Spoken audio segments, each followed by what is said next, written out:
Hello hello hello बच्चों, आपका बहुत बहुत स्वागत है आपके अपने चैनल गणेश साइबर में। बच्चों, आज की वीडियो में हम क्लास 10th मैथ में जो प्रश्नावली 3.5 के कुछ क्वेश्चन जो बच गए थे, तो इसमें से जो सेकंड क्वेश्चन है उसका मैंने फर्स्ट क्वेश्चन कराया था, और इसका जो सेकंड क्वेश्चन है मैंने आपको होमवर्क में दिया था, आपको करना है। तो कुछ लोगों ने मुझे करके भी बताया है। तो थर्ड क्वेश्चन जो इसका है वो आप कर लोगे, है ना। वो इजी है, वो आपको प्रतिस्थापन या फिर बीजगणित विधि से करना है तो आप कर लोगे, कोई दिक्कत नहीं है ना। जो आपको अच्छे लगे आप उस विधि से कर देना, ठीक है। तो मैं आज आपको क्वेश्चन नंबर 4 कराऊंगा, जो कि थोड़ा सा थ्योरेटिकल क्वेश्चन है, ठीक है। तो आप उसको करेंगे, है ना। तो आइए हम उस क्वेश्चन को देखते हैं। हमारा फोर्थ क्वेश्चन है, निम्न समस्याओं के रैखिक समीकरण योग में बनाइए और उनके हल किसी बीजगणितीय विधि से कीजिए। हमारा एक क्वेश्चन है, आपको किसी भी बीजगणितीय विधि का यूज करना है, चाहे प्रतिस्थापन का करो, चाहे विलोपन का करो, या फिर चाहे बीजगणन का करो, है ना। किसी भी विधि का यूज करना और इस समस्या को आप सॉल्व करना, ठीक है। तो देखते हैं समस्या क्या है, ठीक है। तो समस्या सुनो। एक छात्रावास के मासिक व्यय का एक भाग नियत है। मतलब वही ऑटो वाला हमने क्वेश्चन किया था इसके पहले वाली एक्सरसाइज में, उसी प्रकार का ये क्वेश्चन है, ठीक है।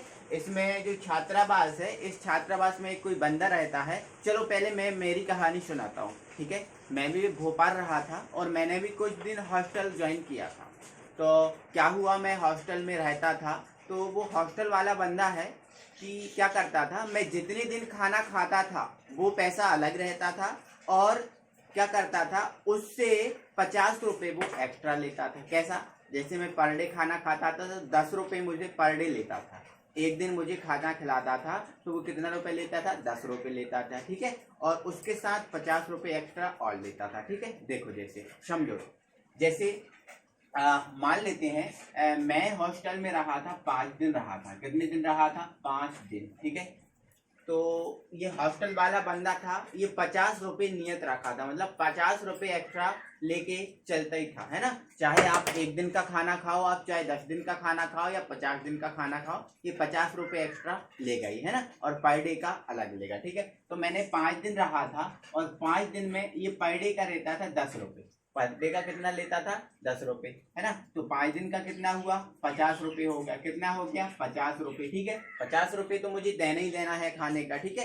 लेकिन इसके साथ भी वो 50 रुपये मुझसे एक्स्ट्रा लेता था, मतलब नियत था। और मुझसे ही क्या, वो तो जितने भी उसमें बंदे रहते थे उन सभी से वो 50 रुपये नियत रहता था, है ना। मतलब 50 रुपये वो एक्स्ट्रा लेता था, ठीक है। तो मुझे 50 रुपये तो देना ही देना है, साथ में उस हॉस्टल का नियत किराया भी तो देना है। तो नियत कितना रखा था, वो 50 रुपये, है ना। तो मुझे कितना रुपये देना पड़ता था 5 दिन का, 100 रुपये देना पड़ता, ठीक है। अगर मैं यहाँ पर इस हॉस्टल में 1 महीने रहा होता, मतलब 30 दिन रहा होता, ठीक है। तो 10 का मतलब पर डे का मेरा 10 रुपये था, तो 30 दिन का कितना हो गया, 30 दिन का कितना हो गया, 300 रुपये हो गया, ठीक है। तो ये 300 रुपये तो मुझे देना ही है, साथ में ये 50 रुपये भी देना है ना मुझे। तो कितना देना पड़ेगा मुझे, फिर 350 रुपये देना पड़ेगा। कितना देना पड़ेगा, 350 रुपये, ठीक है। तो इसी प्रकार से ये छात्रावास है ना, इसमें एक भाग नियत है, मतलब जैसे इसमें 50 रुपये नियत है ना, इसी प्रकार इसमें भी एक भाग है ना वो नियत है, वो तो आपको देना ही पड़ेगा,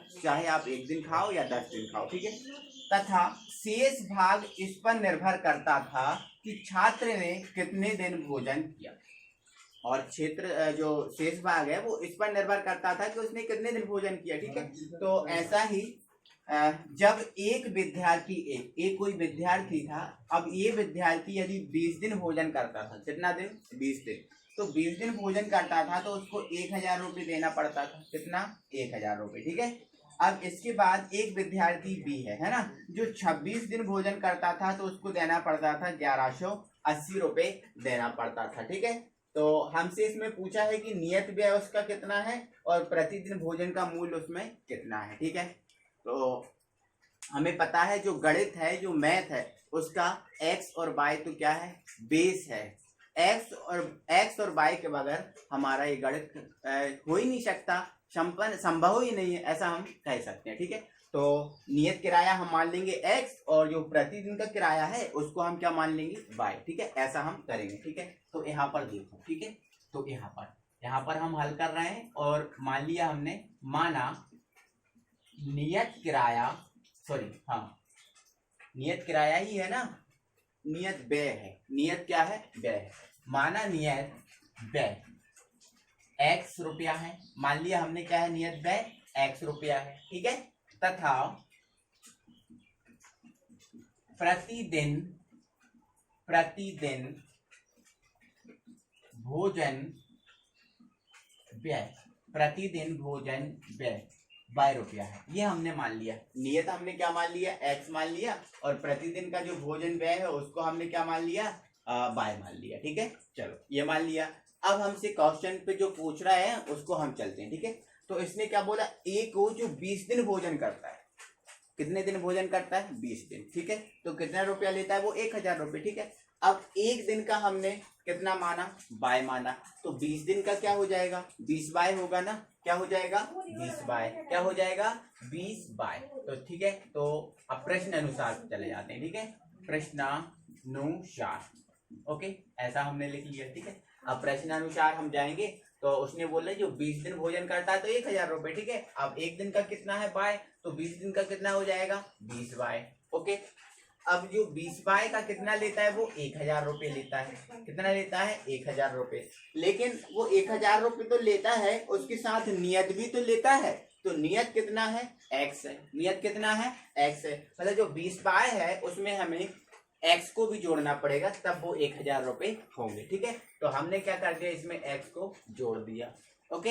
इसको हमने दे दिया समीकरण नंबर 1 दे दिया, क्या किया, समीकरण नंबर 1 दे दिया, ठीक है।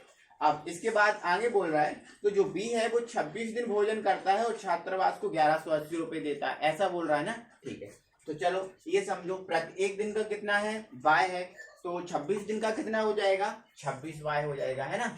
अब ये 26 बाय का कितना देगा, 26 दिन का कितना देता है, 1180, है ना। अब 1180 लिख दिया मैंने, 1180, ठीक है। अब ये 1180 कब हुआ होगा, उसमें नियत भी तो शामिल है, नियत भी तो वो देता है ना, तो 1180 में नियत क्या है हमारा, x, तो इसमें भी हम क्या कर देंगे, x को ऐड कर देंगे, ठीक है। यहाँ पर आपको लिखना पड़ेगा पुनः प्रश्नानुसार, पुनः प्रश्नानुसार, ठीक है। इसको आप क्या करो, समीकरण नंबर 2 ले लो, ठीक है।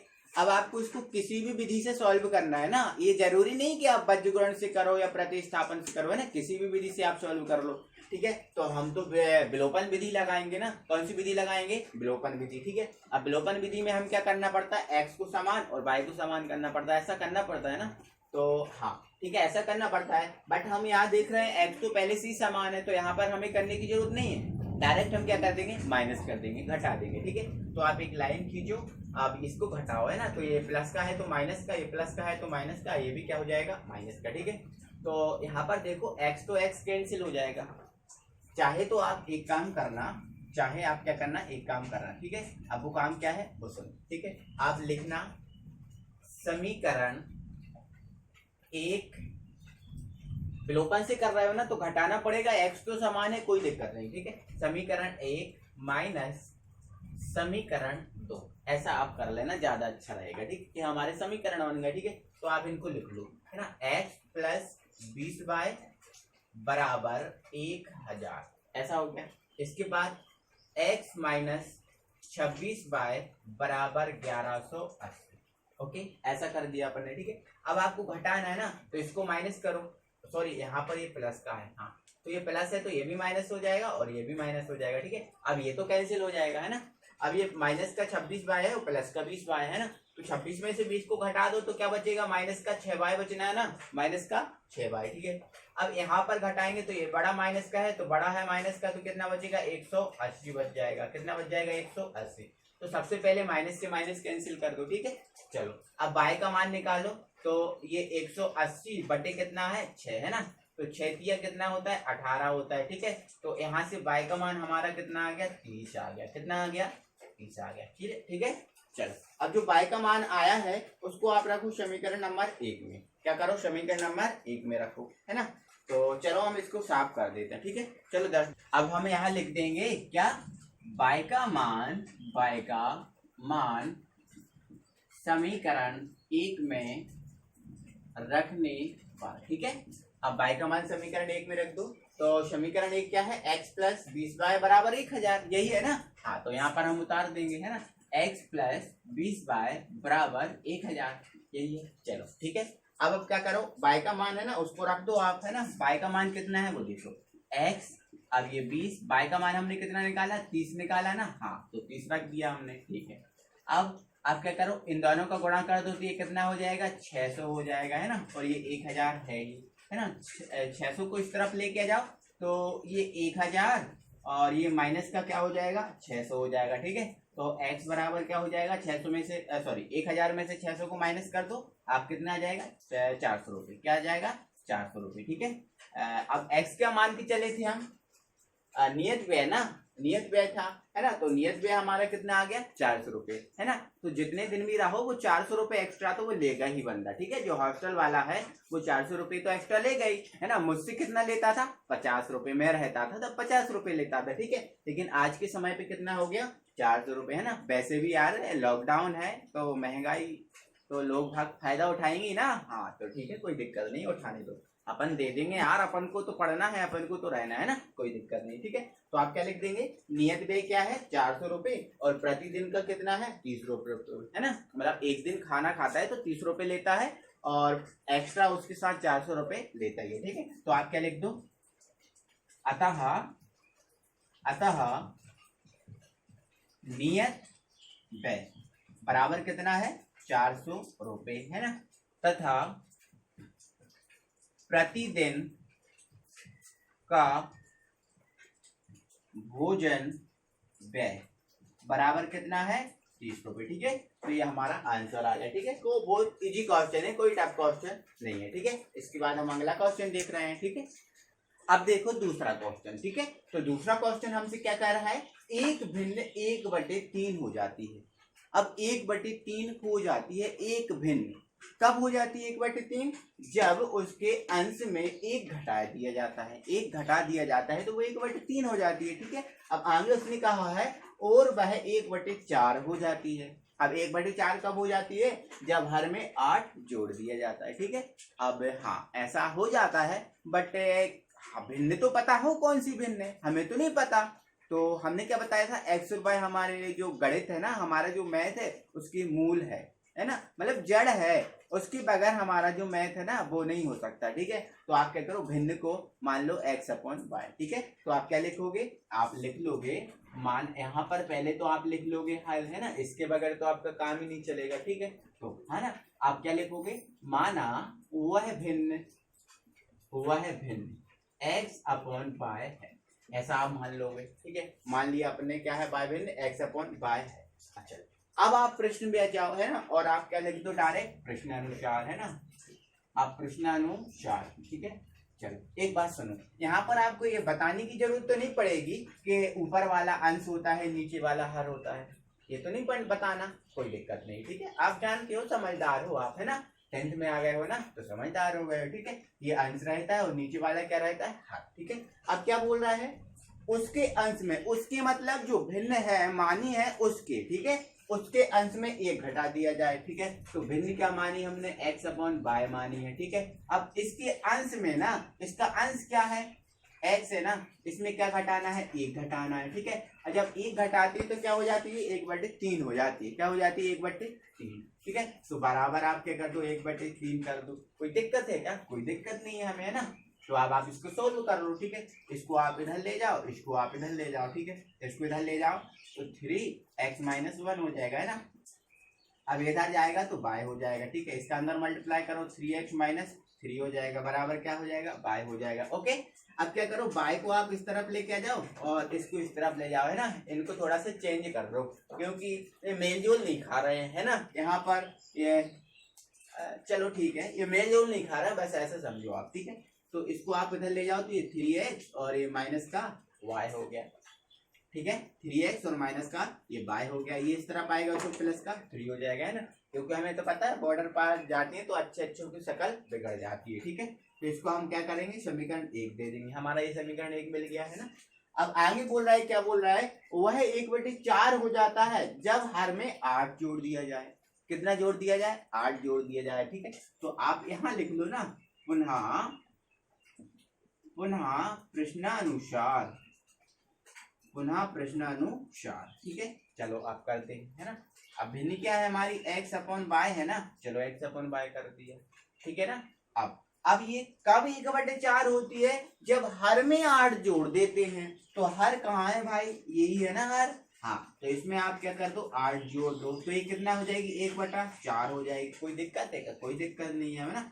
अब आप क्रॉस मल्टीप्लाई, इसका इसमें इसका इसमें ना, तो इसको आप इधर ले जाओ, इसको आप इधर ले जाओ, ठीक है। तो ये इधर आएगा तो कितना हो जाएगा, 4x हो जाएगा। अब ये इधर आएगा तो ये क्या हो जाएगा, बनकर तो कोई मतलब ही नहीं रहता बेचारे का, है ना। तो y प्लस क्या हो गया, 8 हो गया, है ना। चलो अब क्या करो, आप जो y है ना उसको आप इधर ले जाओ, है ना। तो ये 4x माइनस कितना हो गया, y हो गया, बराबर क्या हो गया हमारा, 8 हो गया। क्या हो गया, 8 हो गया, ठीक है। ये हमारा समीकरण नंबर 2 हो गया। कोई दिक्कत है क्या, कोई दिक्कत नहीं हमें, है ना। अब आप क्या कीजिए, समीकरण 1 और जो 2 है ना उसको विलोपन से हल कर डालो। कोई दिक्कत है क्या, विलोपन हमें सबसे इजी लगती है ना, उससे हल कर दो, हमें कोई दिक्कत ही नहीं है ना। तो आप क्या लिखोगे, समीकरण 1 व समीकरण 2 को विलोपन से हल करने पर, है ना। चलो कर दो हल, है ना। तो पहले हम क्या करते हैं, इस क्वेश्चन को हटा देते हैं, ठीक है। चलो, क्योंकि हमें जगह मिल जाएगी, है ना, आपको सॉल्व कराने के लिए। ठीक, तो क्या करेंगे, आप लिख देंगे समीकरण 1 व 2 को हल करने पर। अब ऐसा भी लिख दोगे तो कोई दिक्कत नहीं है, आपको जिस विधि से हल करना है आप कर सकते हो, ठीक है। समीकरण 1 और 2 को लिख लो आप, है ना। क्या है समीकरण 1, 3x माइनस y बराबर 3 है ना। और समीकरण 2 क्या है हमारा, 4x माइनस y बराबर 8 है ना। ये हमारा समीकरण 1 है और ये हमारा समीकरण 2 है। ऐसा ही था ना। चलो इनको हम लिखने की जरूरत नहीं है, हमने पहले ही बता दिया, बार बार मत करो कि हम ये है, ठीक है, कोई दिक्कत नहीं, ठीक।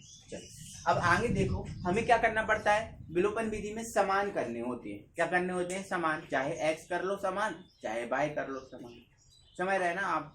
तो यहाँ पर हम देख रहे हैं x तो समान नहीं है लेकिन y समान है ना हमारा। जब हमारा y समान है तो उसको हमें समान करने की क्या जरूरत है ना।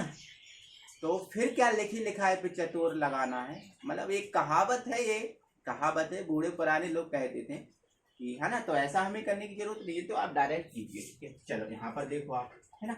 अब समान है ना बाय, तो अपन क्या करते हैं, डायरेक्ट माइनस करते हैं ना, कोई दिक्कत थोड़ी है ना। तो इसको माइनस कर दो, है ना। ये माइनस हो गया, ये माइनस है तो क्या है, प्लस हो गया, ठीक है। अब ये क्या होगा, माइनस हो जाएगा, चलो ठीक है ना। तो अब ये नहीं कटने वाला। अब यहाँ पर देखो, ये माइनस का है और ये प्लस का है, तो इसमें से इसको माइनस कर दो ना, करो माइनस, तो क्या बचेगा, माइनस का x बच जाएगा ना। अब यहाँ तो ये कट जाएगा, क्योंकि प्लस माइनस है तो कट जाएगा, ठीक है।